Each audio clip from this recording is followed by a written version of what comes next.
We have a fascinating archaeological discovery to share with you from a place in Turkey directly tied to a pivotal location in the New Testament. CBN's Billy Hallowell, what's going on with this discovery? Yeah, this is really fascinating. Archaeologists in Turkey uncovering some ancient tombs in Colossae. This is obviously the place where, Colossians, the book of Colossians, where Paul was writing to the people there. But what's interesting about these findings is that they were uncovered recently, and they go back 2,200 years, which means that we're talking about the remains and sort of the graves of people who lived before Paul wrote that letter, before Christianity hit that region. And so it gives you a lens essentially into how those people were living, what they believed spiritually. And that's where it gets really interesting. And I think some of these findings, as time goes on and we learn more, are going to be really intriguing because, again, it's pre-Christian belief systems. Well, to your point, the archaeologist Boris Nair, I'm not sure if I'm pronouncing his name correctly, said, quote, "The findings reveal how much the people of Colossae valued magic, talismans, and other and objects believed to have protective power." So that's the culture, that's the spiritual ickiness that Paul was meandering himself into in his book, the Colossians. But let me take a second, if you will. I know you clicked on this video to learn about archaeology, but I think it's important to take a minute. I think the reason God had you click on this video was for us to read something from the letter to the Colossians by Paul. And here it is. It's so good. It's just a couple lines. So just stay with me for a second. Here it is.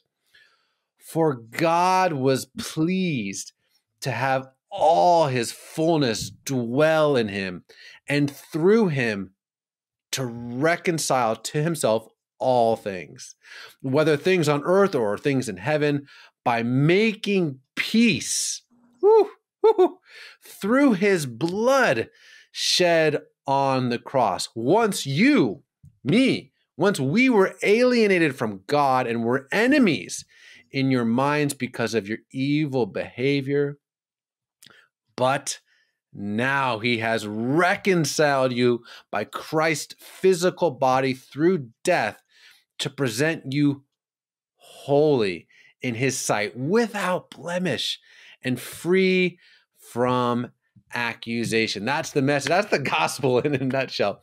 Free from accusation, making peace through his blood.